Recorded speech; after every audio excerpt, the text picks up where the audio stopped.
How you doing out there? I'm Chuck Mangione.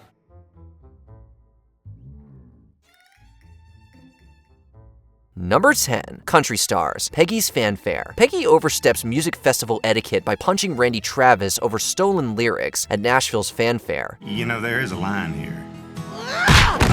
There, Clint and Lisa Hartman Black, Charlie Daniels, and Winona Judd make delightfully self-deprecating cameos. Now you'll think about what I said? I was raised with charcoal. I'll die with charcoal. So back off. Brooks and Dunn are nice, which makes it even wilder when Kix Brooks gets sick from eating an apple brown Betty that Bobby dropped in horse manure. Travis steals the show with his two-faced responses to Peggy's allegations. I have a bottle trophy on my bedroom shelf. Hank! After she ends up accidentally knocking the country star's trailer into a lake and Hank rescues him, Travis boasts that he rescued Hank. Whoever said he walks on water anyway? Fans could rest assured of the irony in these absurd portrayals of beloved musicians. On the other hand, it's a cutting caricature of celebrity disillusionment. You see, yesterday my trailer fell in the lake, and just as I was freeing myself, I saw this loyal fan drowning in the water nearby, and I saved his life. I want to bring him up to sing with me. Come on up here, Hank. Well, I'll punch him this time. Number 9. Matthew McConaughey, The Wedding of Bobby Hill. Hey, good looking.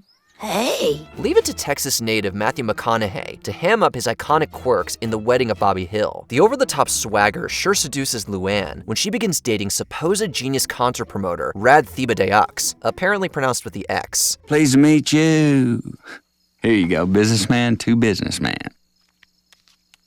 Isn't that pronounced Thibodeau? Well, you know, sometimes by mistake. Even Bobby is captivated, going so far as to let Rad throw a party at Boomhauer's place while Bobby is house-sitting. Luann and Hank promptly eject the hustler from the second half of the episode. Welcome, buddy. Enjoy the music and the free food. I will not! Of course, McConaughey still made a real impression by nailing a charlatan who buys his own bull. Whether the audience can, Mr. Thibodeaux definitely lives up to his charismatic actor's genius self-parody. Oh, what do you think? Damn, that's a fine job, baby. That's such a fine job. You know what I'm gonna do? I'm gonna ask you out. You don't know it yet, but you're gonna say yes. Number 8. ZZ Top, Hank Gets Dusted. King of the Hill had great fun casting whole bands like Green Day and the Dixie Chicks in troublemaking roles. What's unique about Texas rockers ZZ Top is that they play themselves, albeit with bassist Dusty Hill as the fictional Hank's cousin. Is this him? Are you him? Oh my God! Can I speak at him, please? Looks like your dad's raising you right. I guess so. It's already a sour family reunion when the hotshot rock star comes to pick up a Cadillac Cotton left to him instead of Hank. Never mind that Dusty brings a camera crew for his reality show, Behind the Beard. Good Lord, Dusty, did you run out of ways to embarrass yourself? No, this is going to be great, Hank. America wants reality, and I'm the guy to give it to them. The absurdity keeps escalating after a shameless producer, voiced by Will Arnett, recruits the rest of ZZ Top for practical jokes and stunts. Hey, Hank. No. Don't worry, Hank. We're just here selling butt-fours. What's a butt? No. Their shenanigans really get Hank under pressure, but the rock industry admittedly has worse role models for Bobby. Rock and roll takes a lot of hard work and smarts. You got to know a lot of stuff, like arithmetic. And earth science. And the presidents? Man, I thought being a rock star would be more fun than that. Nuh-uh. Number 7. Phyllis Diller, Uta Hagen, and Betty White escape from Party Island. Hank isn't expecting much excitement when he drives his mother Tilly and her friends for their annual miniatures museum trip. Well, looks like we might have gotten here a little early. What's the big joke?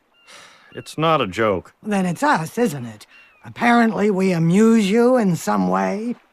I wish. But the group arrives at Port Aransas just as it's taken over by MTV Spring Break, with the old ladies navigating the chaos better than Hank. If anything, Delia, Lillian, and Maureen's bickering makes matters worse. Okay, let's go. Buddy up. Delia, you hold Maureen's hand. No, we're fighting.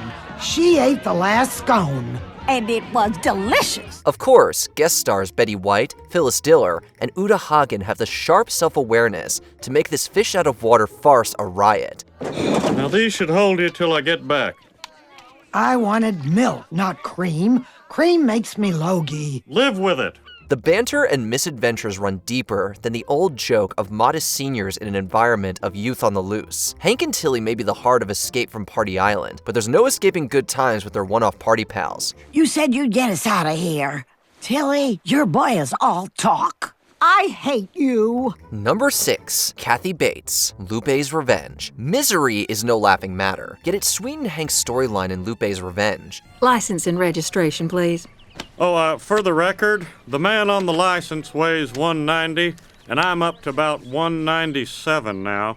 I would have had it changed, but I was hoping to get back to my playing weight. Let me guess. Football? Therein lies the tension with Kathy Bates' portrayal of Jane Cooper, a traffic cop who recalls having a crush on Hank in high school when she pulls him over. She ends up stalking him and feuding with Peggy as the latter tries to return a child she accidentally brought home from a field trip to Mexico. ¿Quiere comprar chicle, señora? Oh, thank you. I feel pretty. Now, everyone on the bus now, please. Pero yo no me quiero montar en el camión. Yo vivo aquí en México, señora. I know, we all love Mexico, but it's time to go home. Officer Cooper's obsession escalates to the point of threatening to shoot Hank. Halt or I'll shoot! How can I be sure about those alleged 7 extra pounds you say you're carrying? Huh? Well, that could be a gun or stolen art for all I know. I assure you, it is simply a small additional ridge of fat. It's actually a bold statement about abuse of authority, alongside a critique of the assumption by Hank's friends that women make for weaker law enforcement than men. Thankfully, Bates' stunt casting and impeccable chops underscore these serious themes with thrilling absurdity. You're clean. Number 5, Brad Pitt, Patch Boomhauer. The Guy Ritchie flick Snatch proved that Brad Pitt doesn't need to be intelligible to have commanding line delivery. So of course, he steals the show as the title character in Patch Boomhauer. Gentlemen, introducing daggum future Miss Patch Boomhauer. Jeff Boomhauer resents his brothers being even smoother with his friends and the ladies, albeit no more with talking. Dangle standing there, black t-shirt, looking all sharp, man, with the hair all scruffy on top that way, man. Come here. Yeah, okay, man, okay. Hey, god dang it, man, don't wake up in a dang line, man. Never mind that he's engaged to Jeff's ex, Catherine, until she wises up to the sleaze before the wedding. Still, it's easy to hear Patch's appeal with the A-list actor's natural charisma and humor. Dangle, where's the best man? Daggum, Hank, gotta give speech, man, talking about life's funnest sometimes, like that, man. Oh my God, your Hank is dead on. You know, I do a great Bobby. This star power is all the more surreal for Pitt, matching Mike Judge's Boomhauer in gibberish. It was bound to be an iconic guest appearance, but Pitt's commitment leaves you at a loss for words. It's over, Patch. Dangle, no, baby, talking about not me, man. Talking Hank. Dangle, Hank loves hookers, man. Number 4, Chris Rock, Traffic Jam. There doesn't seem to be much creativity in casting a successful stand-up comic in the role of an unsuccessful one. Yo, check it out. Look at all the white people we got up here in traffic school tonight. And they say only black people break the laws. But that's not true. But with an entertainer on the level of Chris Rock, defensive driving instructor Roger Buddha Sack has both sides of the screen in stitches. Let's just say he's definitely better at delivering a racially insensitive routine than his protege, Bobby. What's your name, young brother? Bobby Hill. Bouncing Bobby Hill. Now tell me, Bobby, does your old man drink a lot of beer? Oh, yeah. The relatively cleaned-up Rock naturally pushes the boundaries of King of the Hill's wholesome with his usual off-the-wall delivery. Look at this kid's daddy. The man don't got no butt at all, no butt at all. I mean, his booty is so small, he gotta hold on to the light cord to keep from falling in the toilet. As iconic as Traffic Jam is for this headliner, Phil Lamar holds his own as Buddha in a recurring role. Hank does seem to prefer this comedian working at Strickland Propane to Ben Stiller's Rich, and That's What She Said. I need an 8-inch L-pipe. That's what she said. Oh, did their hostess call too? Yeah. Huh. Number 3, Alan Rickman, Joust Like a Woman. The unmistakable English accent of the legendary Alan Rickman is the right mix of intimidating and eccentric. Our kingdom is accepting bids from members of your guild. We require 1,000 stone a week of your magic gas. A stone is, in your native tongue, a gallon. He owns that duality as King Philip, a Renaissance fair owner and performer who gets a little too into medieval misogyny. His grandiose, nasally role-playing is as eccentric as it is infuriating to employee Peggy. Why don't you drop the act and you explain to me why the wenches make 70 cents on the dollar and the village idiot gets full dental? You are but a woman, and I have given you enough of my time. Begone. Only after she bests the king in jousting and he's sued for gender discrimination does the natural Texas drawl come wailing out. Rickman doesn't sound so distinguished then. Crap, I'm gonna lose my fare. I don't want to go back to selling real estate. Of course, the theatrical dramatist reigns over Joust Like a Woman's ingenious satire of Renaissance fair and workplace cultures. It's also the perfect feat of self-awareness with one of cinema's great voices. The One Wench Rebellion of 1590 has been quashed. Number 2, Snoop Dogg. Oh yeah. Does it get any more shocking than Renee Zellweger playing a sex worker who gets taken in by the naive Hills? Try Snoop Dogg as her pimp, Alabaster Jones, who goes on a rampage after Hank mistakenly poaches Tammy Duvall. Can I help you?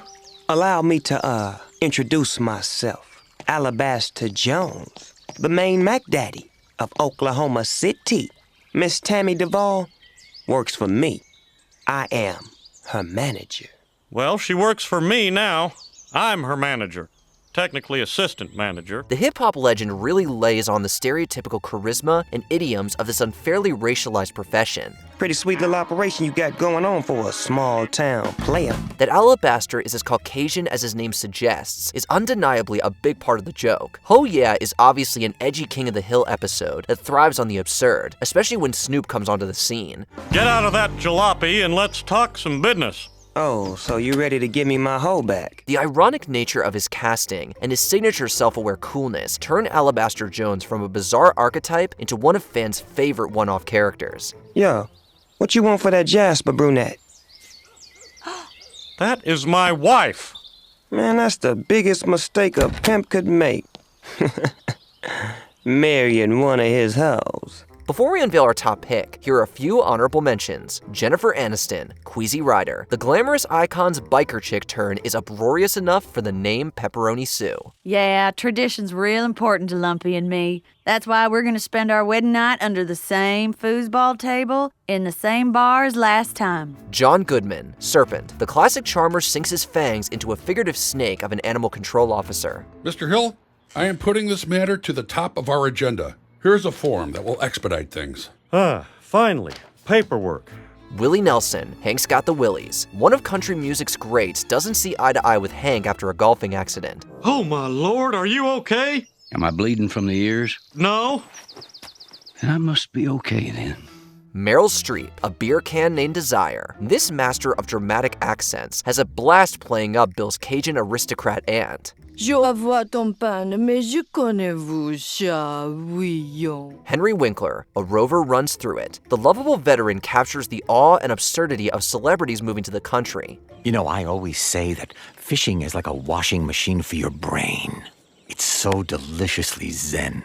I think I might do a different kind of fishing. Number 1, Chuck Mangione, Various. You know, even celebrities have to hunt for bargains. That's why I go to the Megalomart, where shopping feels so good. Great jazz musician though he was, Chuck Mangione's wardrobe and flugelhorn were a little far out. He didn't need much animating to play himself in the season 1 episodes, Luann's Saga and Peggy the Boggle-Champ. So take it from me, Chuck Mangione. Unplugging the iron feels so good. Can you dig it? Mangione's deadpan comedic delivery and groovy riff from Feels So Good quickly distinguished him among King of the Hill guest stars, so much so that he became a spokesperson for the big box chain Megalomart in Propane Boom, then continued randomly popping up around Arlen in cameos throughout the show. Hey man, I'm having a concert this Sunday.